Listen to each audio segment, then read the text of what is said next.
Ejot pa ielu, viņš jūtas neredzams. Lai gan tas nav nekas jauns, viņš jūt, ka šoreiz kaut kas tomēr nav kārtībā.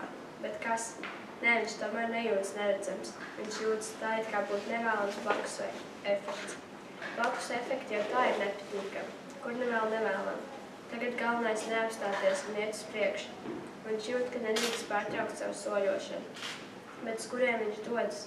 Viņš nezina, neatceras. Viņš uzdrošinās paraudzīties garām gājējos un saprota, ka neviens nav laimīgs.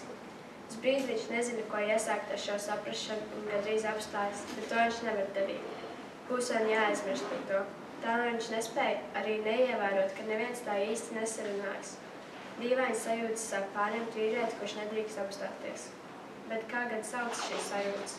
Ak jā, tā ir apātija, kas pielipus visiem un visam. Šī pilsēta tajā slīkst. Bet kas ir tālāk? Kāpēc viņš nedrīkst apstāties?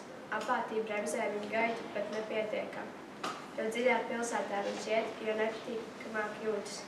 Viņu ir pārņēmis neomulība, bet kas gan ir omulība šajā apmātības valdītajā pasaulē?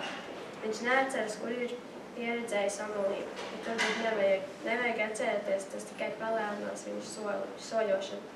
Soļošanu pretī bezdibeņam, vai varbūt tomēr kaut kam vairāk. She weeps over a hood. Rain on the hood falls softly, softly falling when my dark lover lies. Sad is his voice that calls me, sadly calling, at great moonrise. Love, hear thou, how soft, how sad his voice is ever calling, ever unanswered, and the dark rain falling, then as now. Dark too our hearts, O love, shall lie and cold, as his sad heart has lain, under the moon-grey meadows, the black moon, and muttering rain.